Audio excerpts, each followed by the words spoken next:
হেৰষ্ট স্বাগতম টু বিশাল ব্লগ আকৌবাৰ আহি গ'লো আপোনালোকৰ মাজলৈ। আজি আমাৰ গাঁৱত এখন সভা আছে যিখন প্ৰত্যেক বছৰে হয় আৰু ইয়াত বিভিন্ন দামী দামী নাগাৰাৰ নাম মতা হয়। এই থানখনৰ নাম হ'ল হেলাচৰ তল, কাৰণ ইয়াত এডাল হেলাচি আৰু ইয়াত বাৰগোপাল আছে বুলি সৰুৰ পৰা শুনি আহিছোঁ। কিছুমানে কয় দেখা বুলি, আৰু এই থানখনৰ বহুতো প্ৰমাণ আছে। আহক তেন্তে ভিডিঅ'টো আৰম্ভ কৰোঁ।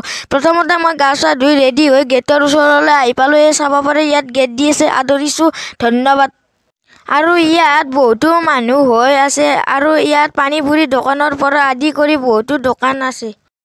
ইয়াত বহুতো ভক্তবান ৰাইজে সমাগম হয়। এই ভক্তবান ৰাইজে দুপৰীয়া ইয়াত ভোগ গ্ৰহণ কৰি পিছবেলা নাম প্ৰসংগ উপভোগ কৰে। এই অনুষ্ঠানটি 1950 চনৰ পৰা আৰম্ভ হৈ এতিয়াও চলি আছে আৰু ভৱিষ্যতেও চলি থাকিব।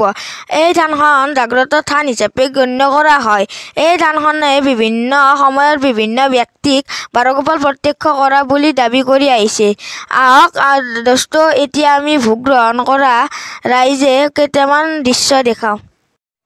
আৰু এই ৰাইজে ভোগ গ্ৰহণ কৰি আছে আৰু এইখন থান মানুহবোৰে ইয়াত সেৱা কৰি আছে। আৰু ইয়াত নাম আহি পালে দোস্ত, ইতে নাম আহি পালে আৰু নাম আহলে দোস্ত ভিডিঅ'টো শেষ কৰোঁ, ধন্যবাদ।